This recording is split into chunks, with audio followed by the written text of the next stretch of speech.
All right, it's Thursday at 4:20 p.m. Eastern. That means it's time for Office Hours, AROYA's weekly podcast for cultivators to hear from the experts and talk to each other about what they're seeing with their grows. My name's Keisha. I am co-moderating with my good friend Mandy. How's it going over there, Mandy? Hey, Keisha. We're here for episode 46, live with our growing cultivation community and live also over on YouTube. Wherever you're tuning in from, make sure you send us your questions and I'll make sure I get those over to the team. A couple of quick announcements before we do get started. Do check out our case study from Ascension Farm. They're our latest team of growers that we're featuring as a part of our AROYA Grow series. So I'll post the link on our story on our Instagram right after this. So yeah, check that out to read about all the success that they're having in their grows. A final announcement before I do send it back over to Keisha. If you're going to MJ BizCon in Vegas next week, make sure you reach out to us and we can set up a time to meet with you, schedule something, hang out. Yeah, we'll make it happen. But yeah, you know what we're here for. I'm excited for this one. So I'm going to throw it back over to you, Keisha. Awesome. Thank you, Mandy. If you're here with us live, you have a question, type it in the chat at any time. We're going to do a little bit different format today because it's a very special session. We are offering a preview of AROYA's new irrigation control feature. So we're going to answer questions after the fact. But Seth and Jason, ready to get us started on this wonderful preview? Absolutely. Yeah, we're excited to be launching this. Obviously, it's been in the works for quite a while. We've always intended to have some type of control integrations. Fortunately enough, in the market, Open Sprinkler has been very prolific in medium and some large facilities. So a great portion of our clients are using Open Sprinkler. We have obviously had the opportunity of working with their open API to get it integrated into our system. And we've kind of built on some of their simplicity to make those features available through AROYA. So without further ado, let's get the screen share going and we'll do a quick walkthrough on how to set it up, how to configure channels, walk through some of the advantages of using it with AROYA, and then we'll also go through some of the basic operations that you'd expect to be setting up once you're integrated. Let's get this shared. So this is a live demo. This is a real facility here at my house, actually. And so it's not much facility, but it's a great example for this setup and tutorial systems. So basically what from the client side we'll need to do is have the client get on our list for setup with Open Sprinkler. We'll enable the feature for your system in a timely manner, and then we'll work with you just to make sure that initial setup's good to go and you have the education that you need to be using it proactively. So when you jump into the setup page, this is where you'll be adding a controller. Let's make my screen just a little bigger for everybody here. And I already have a controller added, but we'll just walk through the steps for adding a controller. Added mine earlier today just to make sure that we could make this happen as fast as possible. First options, controller host or IP name. This controller host name or IP address, this is pretty easy to get. This is just the network address of your Open Sprinkler. It's available basically in 3 common areas. The first one would be on the face of the Open Sprinkler. That's going to show the IP address that it's using. The other one would be from the web interface that you're used to using to control your Open Sprinkler. It'll just be the digits at the beginning of that URL. And or lastly, you can jump into your router and go to devices or users on that network, and it will be showing up there as well. So in this case, it's usually going to be something like 192.168 if it's on a local network. Some networks are set up like 10.10, etc. One thing here is you will want to make sure that you're connecting the Open Sprinkler on the same network as your AROYA gateway. Next is our port. This is going to be the port by default would be port 80 for Open Sprinkler. You'll only need to change this if you've changed to a separate port on your Open Sprinkler. The password by default on Open Sprinklers is open door.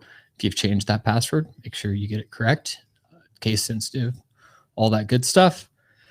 Selecting a gateway. If you only have one gateway to your facility, like I said, just make sure it's on the same network as your Open Sprinkler. If you have more than one gateway, make sure that you choose a gateway that is on the same subnet or LAN as the Open Sprinkler that you're trying to connect. And then device name, this can be whatever you call it. Maybe you call it upstairs open sprinkler or rooms 1 and 2 open sprinkler, etc. Just a human readable name to give it an easy identifier. After all these entries are in, we will say save down here in the bottom right, and it's going to start connecting to that controller. It can take up to 2 minutes. Basically, it's installing some updates on your gateway to let it know to communicate with your open sprinkler. The advantages of using the open sprinkler through AROYA, since we are talking about networks right now, if you're used to using your open sprinkler, it's likely that you have done port forwarding through your network to access your open sprinkler. Port forwarding is natively not a very secure, probably not a safe way for almost any business to be accessing a device on their network. And so when you're using AROYA and open sprinkler, the external communication is no longer needed directly to your open sprinkler. So what's happening when you are working with our interface is any of the information that you're inputting here is going to go through our secure software directly to our gateway, and the gateway is only going to be connecting locally to your open sprinkler. So that's a really nice advantage for any of the facilities that haven't set up a VPN or don't have other secure ways to access their open sprinkler. Once this open sprinkler is communicated, we'll see this last communication over here on the right side as now or very recently, and it'll tell us things like the model, location, and channels. In this case, you can see I have 0 of 24 channels enabled or configured, excuse me. And what you'll notice here is I have one expansion. That's why it says 24 channels. So Open Sprinkler has 8 channels on the core and then 16 channels per an expansion board. And what we'll want to do, this is basically the first step in telling your system what channels are related to what zones. So obviously, this case, we're looking at channel 1, and I'm going to have that allocated to remote 1, zone 1. And then let's jump in here and say remote 1. Let's go to zone 2 for channel 2 and just get these set up pretty clean.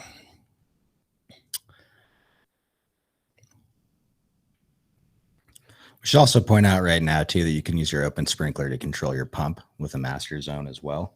A lot of people have that set up already, and you can set it up from the same menu right here. Super easy. Any of the ports can be used as the master. Exactly. And basically, so you'll see over here on the left side, we've got this drip drip icon with a drop down. If we select the master, it'll show us a crown on top of our drip drips. It'll allocate it as master, and like from any of the other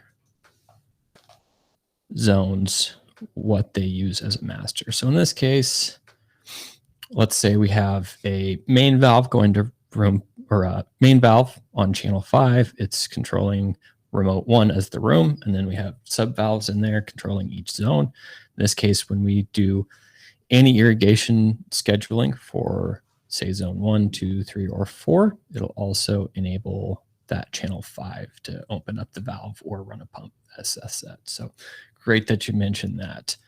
And we'll say save. It's going to push this. We save succeeded. Very cool. And then the next thing that I like to do is also set up some of the auxiliary information for my open sprinkler.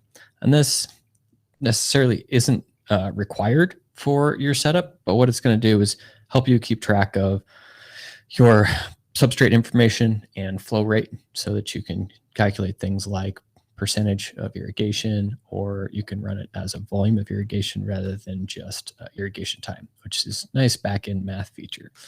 Obviously, we've got single block, stacked block on slab. This could even be like a 4x4 in a Coco pot or any of those types of things, and then slab with multiple blocks. Really all we're asking for here is how much substrate volume per plant, and then number of emitters per plant and flow rate of the plant. And that's going to basically allow a very approximate calculation of volume or percentage.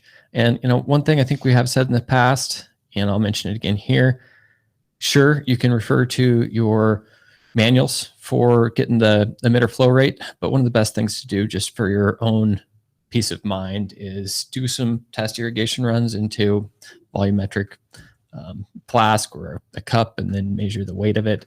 That is just to check that your printed flow rate is exactly what is coming out of that system. All right. So basically we're through the setup of it, which I think I made it sound a lot more complicated than it is, but that gives you the full tutorial of how to get one set up. When we go over what this does for us now is we can think about some of the ways that we have set up an open sprinkler, and basically they are building programs. When we do programs in AROYA, we can actually combine programs. So most of you are used to having one program for your P1 events, another program for your P2 events, that type of thing. In this case, we can combine those into what we're calling a schedule, and we can build new irrigation templates. So that's a schedule that can be applied to any of our recipes. And so when we think of recipes, they are allocating different operations for the specific phases of plant life cycle. And we could say, all right, we want to use our generative stacking. And we can look at this generative stacking and we'll see that this template is going to be referencing how we want to irrigate for our generative stacking. You might even go in there and say, generative week 2, generative week 3, and break it down even farther. That's really just going to be up to how you run your irrigation schedules and how easily you want to track that stuff. One of the things that also wouldn't be a bad idea is make sure that you're specifying your substrate. Anytime I'm talking about building recipes, we want to have our substrate in there. Are we using a 6x6 block? Are we using a grow down slab of a specific size? Are we using any of that type of information? Coco. I would even separate Coco from rock wool, even if it's the same volume. So then obviously when we go into a recipe, we can apply those different irrigations to the recipe. You can either build new ones right into the recipe, or we can use this drop down right next to it and say, let's use our vegetative bulking.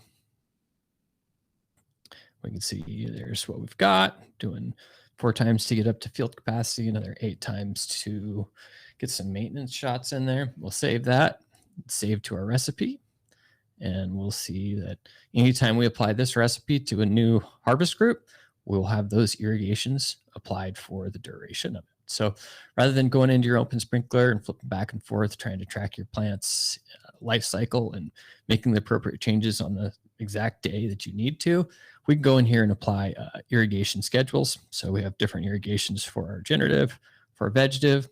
At day 14, it's going to apply these new, 21. So at day 14, we'll be applying this one. At day 21, it'll be applying the new irrigation schedule. Very cool. So that kind of gets through the framework of how you might be wanting to use harvest groups with the irrigation schedules. And now let's go in and check out some of what we can do in the system. So let's just get some normal values on here. And in our room dashboard, once the irrigation flag is enabled, you'll notice that we have this little drip drip over here. And there's 2 functions that we have allowed them.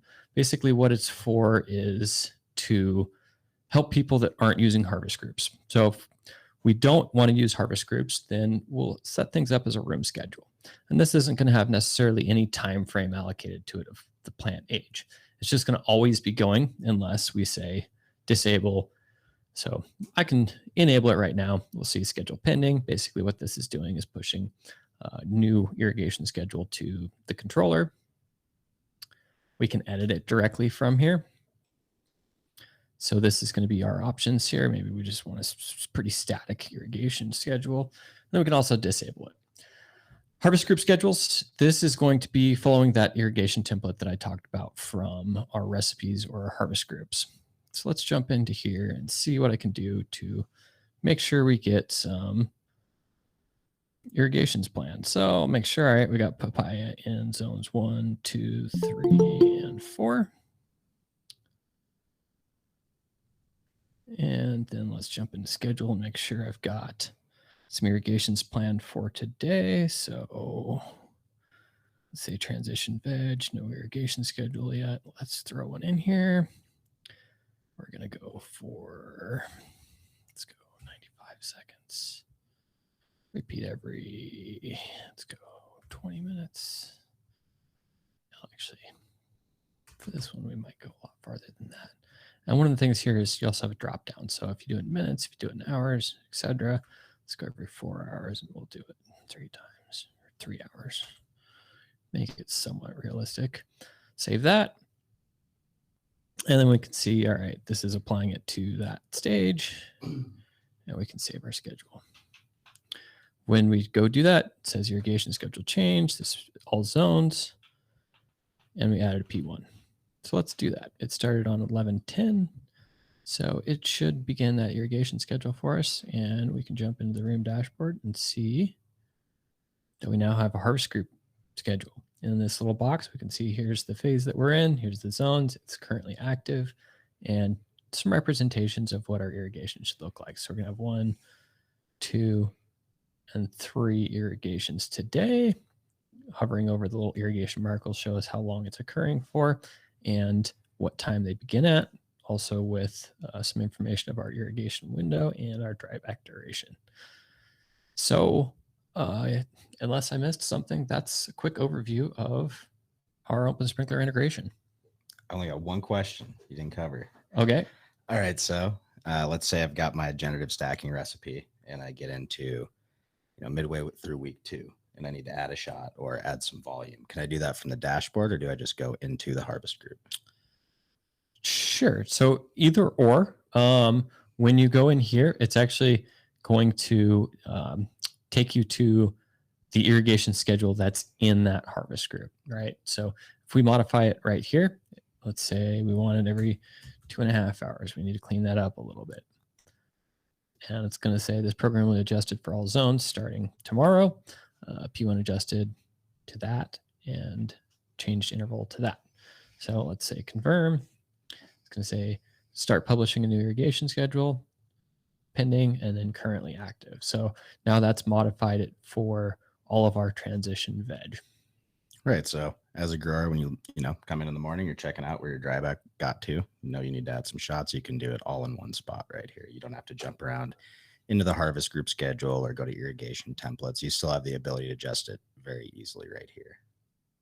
Absolutely. And one of the things that I would recommend as well is start building out recipes as detailed as you need your irrigation changes. So if you know that, hey, my 3-day row-in period needs to have an irrigation change after that, start building your phases based on your irrigation schedules.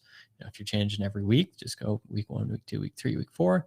I always do recommend have some steering intention label with your weeks just to help your team, keep an eye on, hey, if I've got a 10-hour irrigation window and I'm meaning to be generative, or did we goof something up? Are we making the right decisions? So obviously, as you begin to refine those recipes and your irrigations can become more detailed with a lot less work jumping back and forth into Open Sprinkler to turn on different programs. Yeah, and I really would like to highlight that labeling accuracy and diligence, because if you are utilizing this, you're going to build a large amount of irrigation templates. And, if you've got, people run a very wide variety of strains as far as numbers that they're running at any one time. Let's say you've got one, you take it out of production, I want to bring it back next year. Still want to save that irrigation recipe, but also like Jason said, media, look at your recipe you're running, just look at all the things, because these are going to be very, very specific. And, like right here, when you go in and I change that harvest group schedule for the irrigation, I'm going to change it for that whole phase. So if I want to really be accurate in developing a new one, I might end up, adding more phases as I'm going through my first run building these. Exactly. And maybe we'll just take a minute to talk about how, some of the ways that you can save your modifications to a harvest group. So I built this harvest group from a recipe because it's a template, and, I'm a little bit lazy, or I like to work smarter than harder. So I've built up a harvest group in the past. And what I did was I said, save as recipe. Obviously, if I'm making intentional changes to a harvest group that I might expect to be used in the future, then after I make those changes, I'll jump in and say save as recipe. So in this case, let's talk a little bit about, all right, well, we wanted to add, another type of irrigation in here. And so if I go in and say edit schedule, we could say, you know, rather than whatever this was called, we could say run in, and let's change it to say 3 days. And then we could add another, add phase. We'll drag this phase over right here after run in, and maybe just call it dry down. And then let's go 2 days on here. And then we can add a different irrigation schedule in here. Maybe we need a few less shots because we're trying to encourage that root to fill out the entire new media.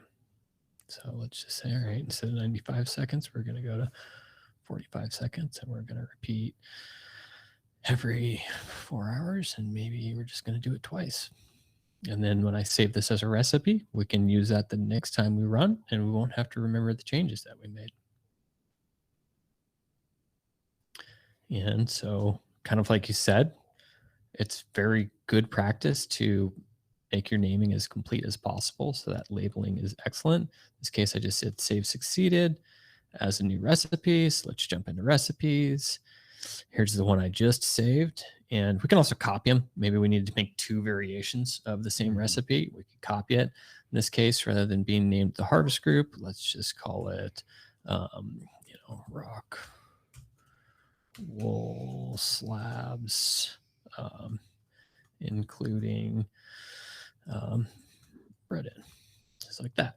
And then we go back, and maybe I didn't do the best example of giving as much information as possible, but you might want to strain in there just depending on how many variations of irrigation schedules that you include. So don't be afraid to make that recipe name too long. And that's what I've got. Do we have questions from the crowd on things that we can answer right now in the system? So far, no questions, but I mean, what an incredible walkthrough and preview. It just seems like another way to just kind of help growers just like keep things dialed in, get that consistency dialed in, so that they don't know that their quality comes out the same every time. Yeah. Yep, and it's really helping overcome, you know, for some people, like the port forwarding challenge is huge. You know, there's a lot of people out there that have used Open Sprinkler. One of the tough things they have with it is, you know, at their facility, whoever's in charge of network security is just saying hard no to port forwarding, which, as Jason said before, is quite responsible from a business owner's perspective or operator. But this allows them to bypass that and take advantage of, you know, the Open Sprinkler hardware, which is incredibly cost effective. And it's very adaptable. You know, we can use it to run 1 or 2 zones at once, run zones in sequence, or actually, Jason, you could actually probably show that little diagram we have. You can upgrade it so you can run as many zones as you want at the same time. Yeah. And all of these things are very cost effective. They do require, you know, a little bit of research and work on the client side as far as building this system. It's not a super complete solution in its basic form, you know, but adding components is very, very simple and easy, and it's just super adaptable. You know, I've known about Open Sprinkler for a long, long time, and it's proven itself in a lot of applications to work just fine. And part of that is, you know, the simplicity of it. We've got a control board running relays, and there's not a whole lot else going on. Sure. So I'm just going to reference what you're talking about there. And I've done this personally quite a bit with success. And I've also had a number of clients do this with their systems in order to get as clean of output as possible. So basically what's going on here is an Open Sprinkler has, if you know a lot about electronics, it's using a low current triac. And what that's doing is it's acting like a switch to turn on the 24 volts to this channel. So the restriction there is depending on how many valves we're trying to run concurrently at the same time, we might run into some overcurrent protection on the Open Sprinkler. Depending on what type of valve you have, sometimes it's between 2. I've heard some clients can run 7. Just going to really depend on the size and the brand of the valve that you're trying to operate. So what one of the things I do suggest is to offload the current into some type of industrial relay. That can be a relay board like shown here. It can be individual relays. In this case, this is a 8-channel using fairly standardized Omniron relay. And what you can see here is the open sprinkler is now just signaling the relay to power it from a reliable transformer. So this is just like 120 volt or 220 volt to 24 volt AC transformer. And that way we can run as many valves as we want without worrying about open or overcurrent protection on the open sprinkler. Yeah, and that's, aside from having expansion zones or, multiple open sprinklers in one facility, that's all it takes to scale this little device up to commercial capability. I mean, also, don't hit it with the sprayer, maybe put it in a waterproof box. But I think that's one thing that we've found so appealing and why we like to work with open sprinkler. It's just so open and adaptable. And really, I mean, I haven't done the install nearly as many times as Jason. I've installed and uninstalled mine 4 or 5 times now, but the first time I did it, it took me less than an hour. It's very user friendly, very straightforward. And honestly, if you do want to use it, I highly encourage people to hook it up and actually, get into the open sprinkler dashboard, familiarize themselves a little bit with that, because what you're seeing in AROYA is based off of similar concepts, but we've really kind of focused it in for the cannabis cultivator. Yeah, exactly. And kind of a funny thing that open sprinkler was a little bit of a hobby project on the guy that wanted more control features for his home irrigation, for watering his yard. He didn't find that the products on the market allowed him to have the right intervals, the number of irrigations, etc.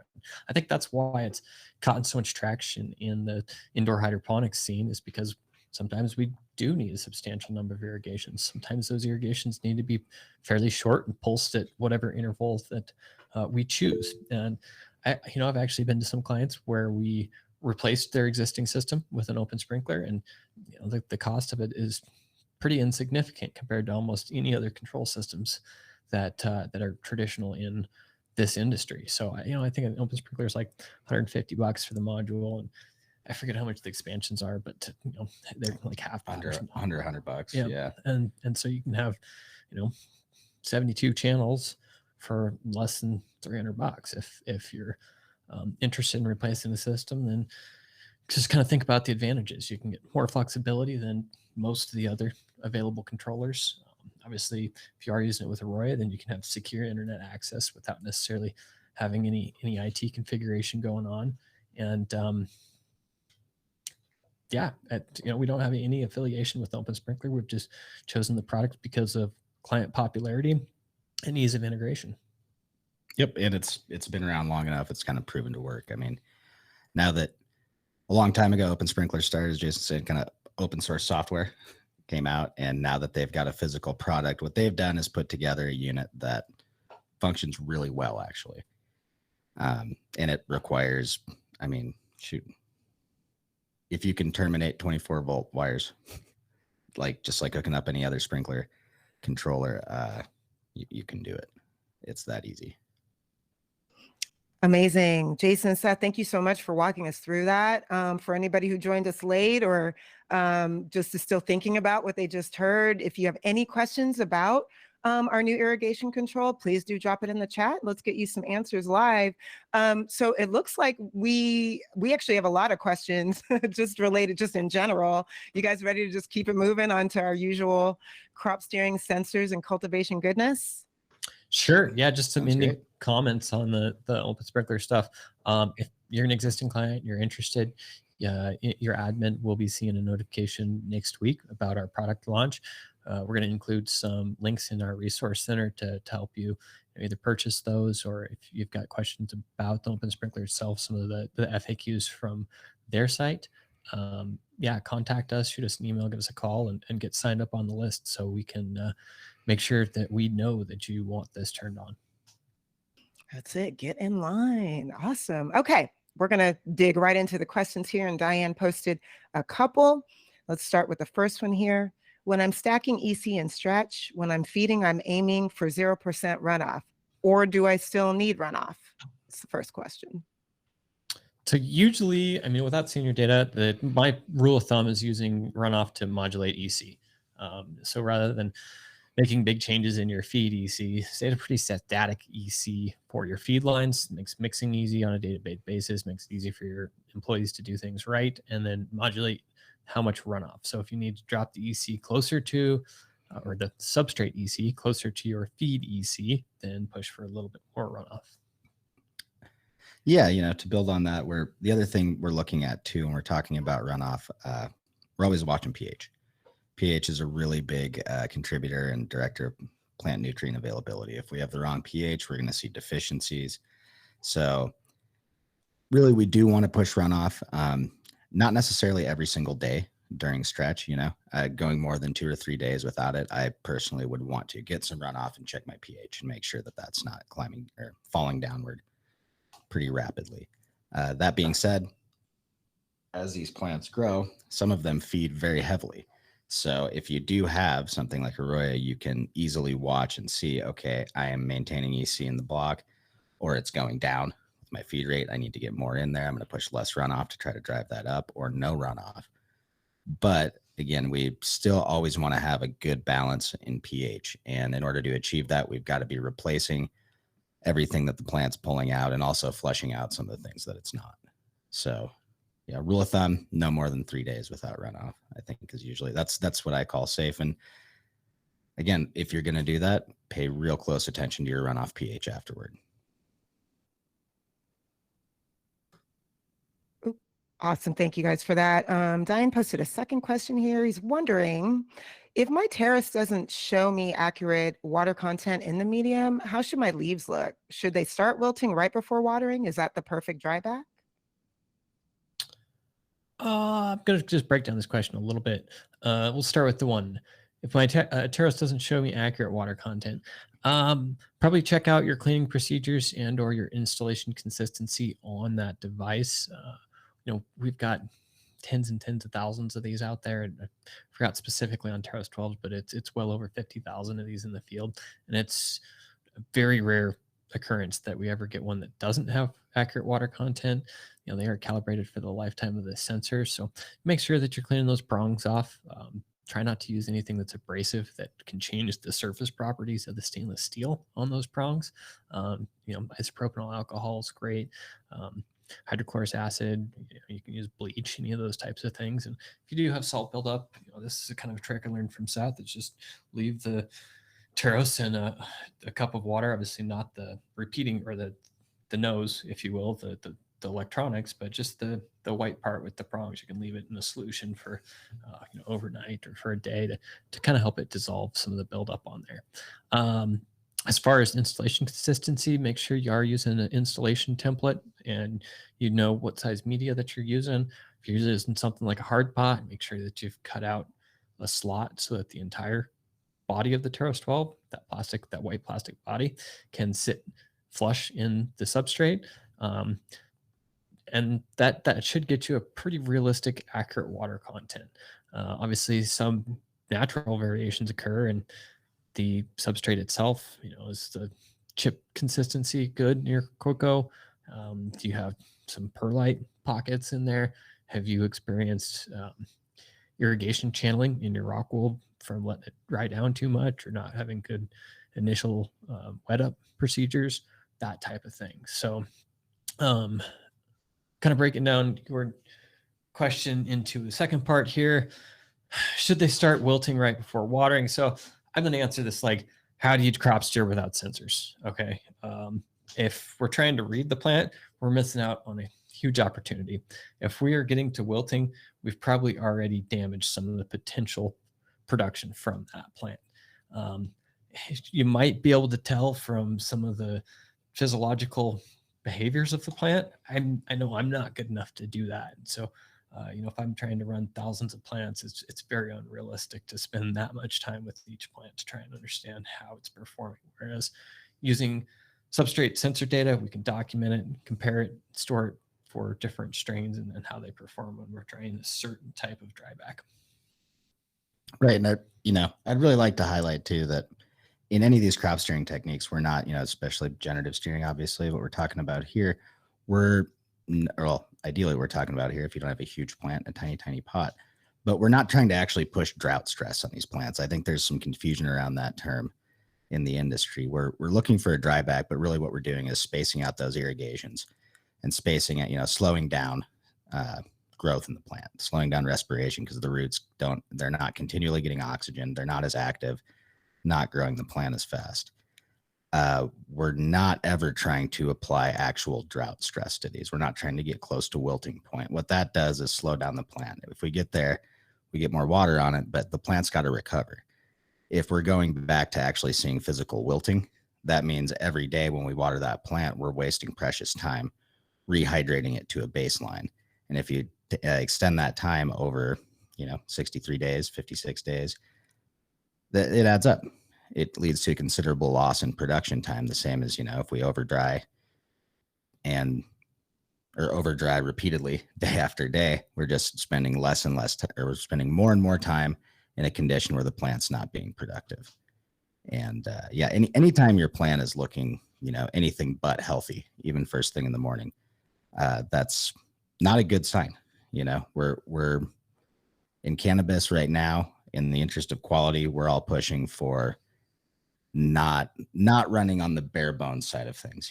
Like when we're talking about field agriculture and we look at drought resistance and stuff, that's how little effort can we put into this to achieve some sort of profitable result. And while we do kind of have that same mentality, now that we throw, quality in there, and especially, efficient operators, people are looking at doing a little bit more. We're looking, we don't want to find out how little CO2 we need to get our yield. We want to just make sure we've got adequate CO2, because it's not an unobtainium expensive product.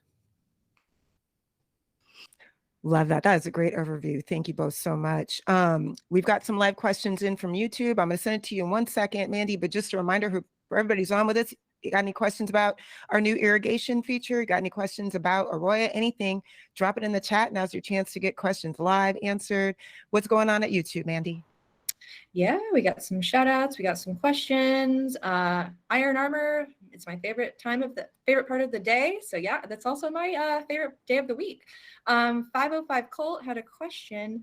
Talk about Coco and crop steering pros and cons. All right. Yeah, I'll hop in. If you love Coco, good. It's a great product. It doesn't suffer some of the same structural integrity issues that Rockwool does. So, we can easily push a bigger dry back if we've got a high water holding capacity Coco. If we can get 65% VWC in Coco, I can dry that all the way back to 25% pretty safely, so long as I'm watching my EC range and not running an incredibly high EC as a baseline. So to kind of add on that as well, is it's more forgiving, is kind of the human way that I say it, without involving the science of matrix potential and cation exchange capacity. If you are interested in those, check out some of our other episodes. I love talking about it, so I try to talk about it most often, but we have hit it probably too many times to be chatting about it again. But why I say it's more forgiving is with Rockwool, the available water to the roots, it is there almost to 0%, right? And so what's going to happen is that plant's going to pull water from that Rockwool until it's at 0, and then it can't, and then it's going to hit wilting very, very quickly. Whereas Rockwool, it's got a more gradual dry down curve when we get on the low end of the water content. For Coco, yeah, it's okay.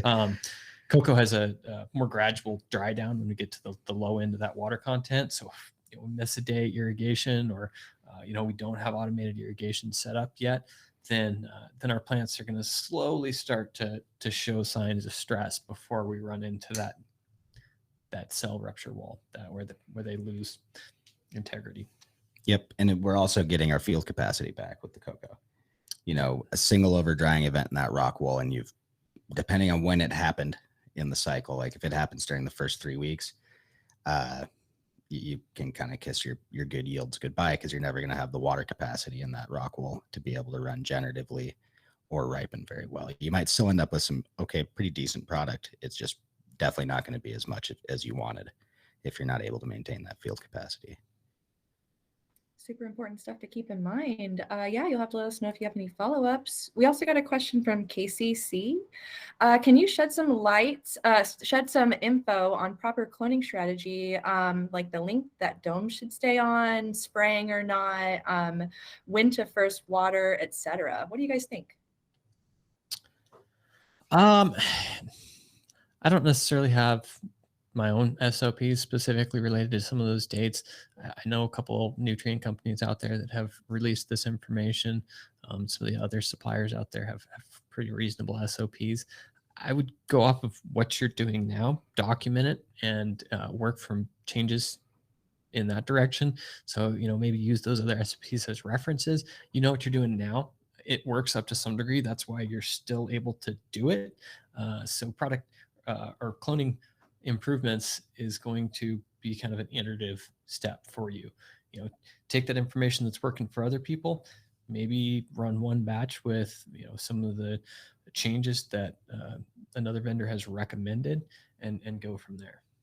Yeah, and I think aside from using different types of cloning media, or let's say aero cloning versus cloning in rock wool, the procedure is fairly standardized. Even if we're aero cloning versus cloning in rock wool, we're still trying to take very similar cuts. And by that, we're trying to go with the same number of nodes, having a good cut, not leaving too much below the node. And then, there is going to be no perfectly pre-made cloning tech for your facility, because every facility's got its own little variables. If every clone room was the same, had perfect control, and could run domeless, hey, now we're talking about a really uniform environment. But the reality is most of us have to run domes, because that's the only way to control the environment that tightly on a micro level. And then beyond that, we got to look at, okay, different strains are going to react differently. Different moms are going to provide better cuts that root faster. So there's a few things that go into that. And I think one of the best things you can do as a cultivator is be open to using just some simple tools to analyze what's going on in your cloning room. If you can get a scale in there, measure what a saturated rock wool slab with clones on it weighs, make it so you can pull it off and see, okay, how much water did we pull up out of here? How much do I want to see? Usually probably close to even up to a 50% dry back before we add water. But hey, that might be day 4, 5, 6, 7. How aggressive are those clones? How quickly are they rooting in? Strain to strain, I've definitely cloned some strains off of some really good moms that I would say we probably have well over 50, 60% cloning success rate without even using any rooting hormone. Other strains, other people cutting it, not the case. So there's a lot of variables, and I think the best you can do is document every step as much as you can and try to repeat things over and over, and be really, really diligent about your cleanliness. That's one of the biggest things right now with, we see hops latent running around. That really forced a lot of people in the industry to go, okay, I've got to, be really careful when I'm out there taking cuts, to switch scissors, be careful with my sanitation, and follow that sanitation protocol all the way through. Not just say, all right, they're in the clone room, well, we got to clean the clone room. We've got to, really make sure there's no holes in that program. Yeah, and cloning's it's an expensive procedure, and it's even more expensive if you're not doing it as effectively as you possibly can. So, as big a head start as we can get with these plants, the more days we can cut off of our cycle and increase or maintain production quantities. Mm-hmm. And a big part of it too, that I always like to stress to people, that's part of where the art of this comes in. Cloning is definitely a skill. So it's not something that I would expect to just pick up a new employee with no cultivation experience and say, hey, you better get 90% or better, otherwise you're fired. Like, no, you've got to build up people and really develop those skills and techniques. And one of the most simple things that catches almost everybody I know in production off guard every once in a while is label your clones correctly. That might save you a headache down the road. Yep, label your clones. I like to put a little piece of masking tape with initials on there of who took the cuts. That way I can have them come back and look at them, really get them to develop like, okay, if I cut them a certain way that I tried this time, wow, we lost 30%. Okay, let's not do that next time, really just yeah, looking at the procedure holistically and making sure you don't have any gaps. It always goes back to that. That's really great advice, and it's super important. Yeah, I think that's it over on YouTube right now, but I think that we're getting live questions in the chat, so I'm going to pass it over to Keisha. Thank you, Mandy. Yeah, that was a great overview. Again, just for anybody who's on with us live, we posted a reminder office hours episode last month. We actually talked quite a bit about cloning, so maybe there's some helpful tips in there for you. But moving on to live questions here, Diane posted a couple. They wrote, can I spray copper or manganese on my plants in stretch? Same for the calcium. And if yes, what form of calcium should I spray? Copper and calcium. I don't think we're growing grapes. So during stretch, it sounds like you're talking about foliar nutrient applications. Personally, that's not something I go for too much. Usually that means I'm probably missing something in my feeding program. As far as calcium sprays, that's not something I really approach. I do know some people that occasionally will price calcium silicate. I don't necessarily see a big need for it personally. As far as silicate goes, that included, get it in your feed. And he's asking about manganese too. I think yeah, that's manganese. what you meant in the first answer there. But okay. Manganese. Yeah, I've never found a need to spray manganese on my plants at all. It's a trace element that you would find in the feed. And typically when we're talking about deficiencies, I always go back to this. We've got Mulder's chart and all these different relationships. So if we're trying to diagnose something and say it's manganese, look at that chart, then start looking at your pH. If you really go down the rabbit hole, you can get into tissue analysis, and that can be helpful. If you are lucky enough to be growing the same strain all the time, you can do some time series analysis there. But typically, you're going to find your results in raising or lowering your EC levels, and then also being able to maintain a program for a whole run.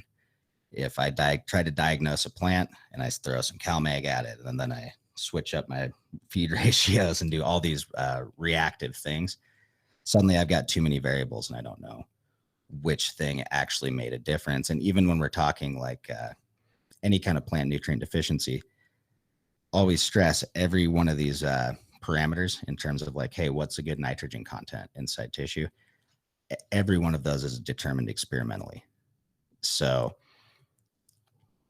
we're kind of loose on the guidelines right now of what everything should look like. And even if we look at other agriculture, when we get outside of, one variety, we start to see variation too.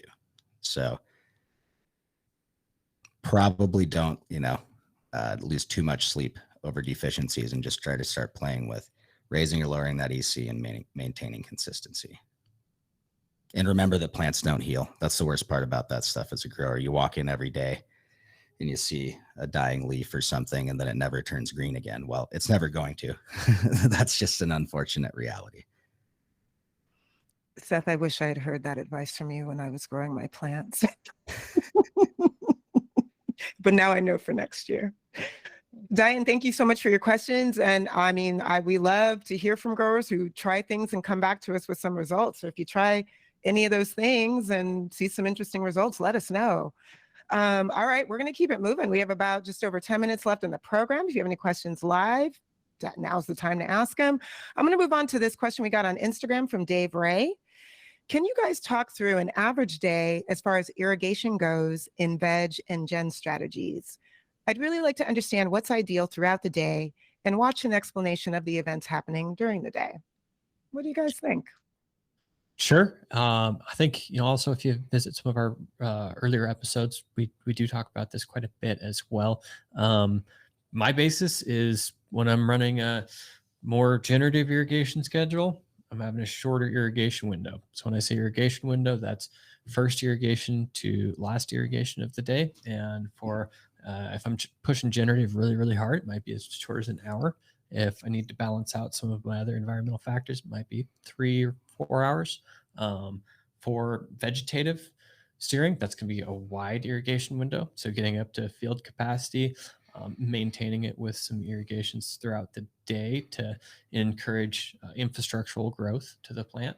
And so that would be something like usually an 8 or 10 hour irrigation window. Yeah, a way I like to simplify it, the ultimate generative strategy would be to go back to your bigger pot size, like 3.5, 5 gallons with a medium-sized plant. You're watering once in the morning with one big shot and then not touching it for a day. So basically, one thing to really think about is the total number of irrigation events in a day is going to affect whether we're running vegetative or generative. So even in a generative strategy, like when we talk about rock wool, for instance, the reason we're, putting on maybe 5, 6 shots in P1, hey, is that ideal generatively? No, but that's a limitation of the medium. So that's what we're relying on, is that longer dry back time. And then when we get into vegetative, like Jason said, we're opening that up to 10 hours. We're also giving it that many more irrigations. So that's why if you look at some graphs that are zoomed in, you might notice that there are 16, 18, 20, 22 irrigations throughout the day inside of that 10-hour window. That's what we're looking at to drive that. So it changes a little bit based on media size and type, but total number of shots in that time window and how long our dry back is what's really driving there. Yeah, one of the most important things that sometimes I do forget to mention when we get into crop steering, just because I'm excited about irrigation specifically, is taking consideration to the rest of our environmental and genetic factors. So, am I restricted to a more generative leaning or vegetative leaning environment? Do I need to modify my irrigation to balance out some other limitation that I'm encountering? Is it a generative or vegetatively leaning type of cultivar? If it's, I think I've used this one dozens and dozens of times now, but I'll talk about like Mac 1 as a very generative leaning type of genetic, and then say something like Blue Dream as a very vegetative type of genetic. And, if you run them both balanced, those genes show themselves very obviously. Mac's going to be pretty stubby in comparison, and your Blue Dream is going to be tall, stretchy, and lots of growth infrastructure as far as leaves, stems, and stalks go. Yeah, I mean, it's really important to remember that these are crop steering is not one program; it's a set of tools, and it's going to be applied slightly differently to different strains in different situations. And one of the best things you can do as a cultivator, especially right now in the industry, I think we're hitting a time now where enough people are starting to keep track of data and have the ability to represent a run pretty well that you can start trusting some of that data. But, previously, if we go back like 10 years, I'm looking at seeds or clones somewhere, and I don't know much about how the person I'm getting from them would have grown that particular strain. Like what kind of a grower are you growing outside in Northern California in a 10-gallon pot? Are you growing, under HPS? Like just those little changes make a lot of difference. So really tracking your own progress is what is going to make you the most successful right now. I mean, it's kind of fun. I think, in the last year or two, we've seen a resurgence of some of the legacy strains, if you will, some of that older stuff that wasn't necessarily profitable without tailoring in the crop steering that we see nowadays. So for me, it's really fun to, have some of those strains pop back into popularity that weren't necessarily the highest yielding at the time, but now when we've learned the tools to make its full potential, or the best potential we know right now, then they can make it back into that list. Oh, absolutely. And there's certain strains I know that I've grown that were, for all the cultivators I worked with, was really frustrating, notoriously finicky, depending on the season when we're working in the greenhouse or certain variables. So what this allows us to do is actually quantify what made that strain perform and then replicate it. Without insight, that's sometimes is really hard. Let's say we've got fresh irrigation in one room versus the room next door, and these plants are really, really sensitive to over drying or being overwatered. Okay, well, just because we've got one irrigation system that's, say, 3 runs deep versus a brand new one, probably going to want to watch my water contents and make some adjustment to the irrigation schedule, because more than likely I don't have 100% flow rate on that one that's 3 or 5 runs deep compared to a brand new irrigation system. Amazing. And I will just say, as somebody who's a big fan of some of the classics out there, I am all for documenting so we can put them back in circulation. Wonderful. All right. So just a reminder to anybody who just joined us, If you have any questions, now's the time. We're going to be wrapping up the show in less than 10 minutes, but we prioritize our live attendees first. I've got another write in here on Instagram. This is from Lockie, one of our good friends. They wrote in, is there a tipping point when it comes to making environmental decisions based off VPD? Say if temps get to 90 and you're in late flower, should you shoot for 70% relative humidity if you have botrytis in your environment? What do you guys think? Yeah, there definitely is tipping points. I use VPD to match my humidity to my temperature. So usually, given appropriate control systems, I'll shoot for an ideal temperature night and day, depending on the plant life cycle and genetics that I'm trying to optimize, and the expression of that genetic. And so, if I'm trying to hit a specific temperature, usually not 90 degrees, then I will try and match my humidity to hit that.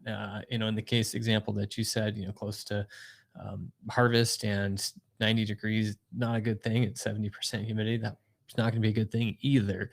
If you're outdoor, you got to make the best concessions that you can, or compromises that you can. And I think, you want to look at everything it takes for these pathogens to survive. So Jason's absolutely right. There's a tipping point when VPD is not our only judge. And the other thing we're going to have to start looking at is temperature. Now, regardless of VPD, not totally regardless, but for instance, at a certain humidity range, mold, botrytis, is going to be more active and healthier down at 65 degrees than it's going to be at 80. So at 80 or 90 degrees, yes, you can run that higher humidity. At 90 degrees and 70% humidity, I mean, it's honestly almost low, but what you can't do is drop your temperature overnight. If you can't, maintain that VPD, if you're at 90 degrees, you certainly don't want to drop down to 70 or 65 and say, hey, I'm going to get this weed to purple up. That's how you're going to mold it. You're going to be locked in between more like 82 and 90 the rest of your run. And, I think we've talked about it before. There's been a few times over the years on the forums where people have posted these kind of crazy runs where their DHU stopped working, on week 7, week 8. And they're like, well, I'll just crank it up. Or the AC went out. So they just got it really humid to maintain their VPD, and they pulled off and harvest without molding everything out. But that doesn't mean it was ideal. Adventure stories are great, but that's not how we want to live our lives every day to make money, I guess. Not all of us anyway. Some of us want to have a consistent turnaround product every time. Yeah, maybe this is a good time just to talk about what relative humidity is. Temperature, I think everyone's pretty familiar with it. Relative humidity, we all know what it feels like, but by definition, relative humidity is the percentage of water in the air of holding capacity at that temperature. So when we change temperatures, the amount of water in the air doesn't have to change for our relative humidity to change. So if I have a static amount of water in the air and my temperature goes up, my relative humidity is going to go down because our warmer temperatures can hold a higher capacity of water. So another way to say that would be is if I'm 100% humidity at 60 degrees, I'm going to have less water in the air than I will if I'm at 100% humidity at 80 or 90 degrees. One of the things we do in AROYA also is we allow you to display absolute humidity. It's not necessarily really applicable to some of the growing techniques, but it is very applicable to sizing some of your equipment. So absolute humidity is going to be how much water is in the air, regardless of the temperature. So just some fun things to kind of keep track of if you are worried about those big changes or you're at the edge of a tipping point with VPD like we're talking here. Yeah, I also encourage people to check out. There's a lot of extension resources. I bring that up sometimes from universities, but for any given plant disease that we run into commercially, agriculturally, weed's not special. Guess what? Apple growers deal with botrytis, rose growers, all kinds of people. So you can find some of these known values, such as like temperature ranges that things can survive in, humidity ranges, times of the year to expect running into that versus other times of the year in your area. All of that's really helpful and freely available. Iron Armor, though. Yeah, Iron Armor posted something here. Iron Armor, I'm going to read it, and then if you'd like to unmute yourself to clarify, feel free. Can you give me a quick example of overwatering? And when generative steering, should I be stacking my field capacity, VWC, lower than in veg bulk stage, or should I be stacking it up close to my first initial saturation on hydration to be able to get bigger drybacks without getting the medium VWC too low that it is compromising it? Anything else you want to add there, Iron Armor? No? Okay. Yeah. So we're gonna start from your question backwards here, because you asked the easy one second, and absolutely, yeah. So when we talk about generative, usually we want to get up to, we like to call it field capacity. It's slightly different than saturation, but in application fairly similar. So yeah, we want to use our irrigations to get up to that field capacity, and then since we are at field capacity, we can run a nice big dry down based on the size of our media and transpiration evaporation rates in the plant and substrate. Example of overwatering. Yeah, absolutely. So probably two types of overwatering. One would just be having way too much water in there. So getting to field capacity and continuing to irrigate. Yeah, you'll probably get runoff. It's probably not as bad as having overwatering as a stagnation thing, where we're just always watering throughout the day. Mostly we're not exercising the roots.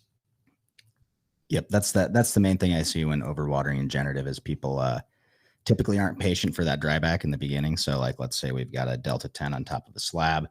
We've got to wait, 3 to 5 days to get an appreciable dryback on that slab. The biggest thing I've seen is people worrying about it and trying to hit those P1s too early. Not waiting and being gentle with your, little root end irrigations, and then keeping it too saturated and not waiting for that dryback. And then, like Jason described, the other situation where you're pushing too much runoff, that's just not going to ever let you stack up your EC. That's how we go to kind of, I would say like, Coco Tech from like 10 years ago. We're keeping it in the 2 to 3 EC range in the root zone the whole time, maybe even down to 1.5, and just pretty much flushing it back to that every day. And you're wasting nutrients and water. Yeah. Yeah. At the end of the day, that gets pretty expensive for sure. And as far as that field capacity goes, ideally when we're talking about rock wool, especially, and Coco, it's not as much of a concern because we can get it back. But typically we'll, plant into a media that's anywhere from 70 to 85% saturated or percent volumetric water content. After that root in period, those roots have taken up some of that pore space. And we typically see volumetric water content at field capacity in the 60 to 65% range. And then those subsequent over dryings compromise it. And that's when we'll start to see it drift downwards. Yeah. One of the easiest ways as well, if you are using a media that you're not used to, or you have a different supplier, field capacity is when you're still irrigating, you get some runoff and you don't see the irrigation, the volumetric water content, rise. So a lot of times we'll see it kind of start to just top off if you're looking at your AROYAs. And, if you're documenting how much runoff you have, just use that as a calculation on how you can easily reduce your runoff. Awesome. Thank you guys. And Iron Armor, thank you so much for your question. Drop your email address in the chat. We would love to enter you into our raffle. We have one last question from Diane, so we're going to wrap it up with this one. What is the lowest temperature I should go for what is the lowest temperature I should go before harvest and not expect mold? Nighttime, ideally? Yeah, daytime temps, it's going to depend a little bit on how much airflow you have, what types of lights you're using, genetic preference. I wouldn't go below 70, absolutely, for a daytime temperature. If you have some issues getting heat into your environment, like 70 would be the lowest that I'd run for anything during the day, simply because if I'm trying to get the expression of anthocyanins, color, during ripening, then a 10-degree night differential would put me at 60 degrees, which is not good at all any time of day or night. So just kind of, that's the low end extremes. More idealistic would be a little bit higher up than that, but 75 day, 65 night is about as low as I prefer to go. As far as mold goes, though, genetic preference has a big factor in that. There's a wide range of mold resistance I've seen in strains. There are strains that I've grown that I wouldn't worry about getting down close to 60 degrees because I've put them through the ringer quite a few times, and those don't mold even when the bench next to them is just covered. So that is a huge factor. And then also, you know, what is your environment like? Do you have the ability to maintain a 1.3 to 1.5 VPD at 65 degrees? If not, then that's not something you can do in your facility. Wonderful. Awesome. Thanks to everybody who submitted some questions today. Appreciate you. Jason and Seth, thank you so much for that wonderful preview of our irrigation future and in general, sharing your knowledge with us. Mandy, thank you for co-moderating with me. We ran a little late. I'm going to wrap it up here. Thank everybody for joining us for AROYA Office Hours. We do this every Thursday, and the best way to get answers from the experts is to join us live. Reminder to our AROYA clients, reach out to your client success rep to get in line for your irrigation integration setup. If you don't have AROYA and want to learn more, book a demo, and our experts will walk you through all the ways AROYA can help you improve your cultivation production process.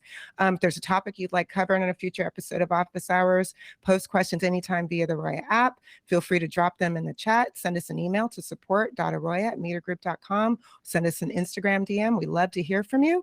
We record every session. We'll email everybody in attendance a link to the video. It'll also live on the AROYA YouTube channel. Like, subscribe, and share while you're there. We're going to be at MJ BizCon next week, so hit us up if you want to meet up. Otherwise, we'll look forward to seeing you next time. Thanks so much, everybody. All right, that was a good one. Thank you, everybody. Let's stop recording.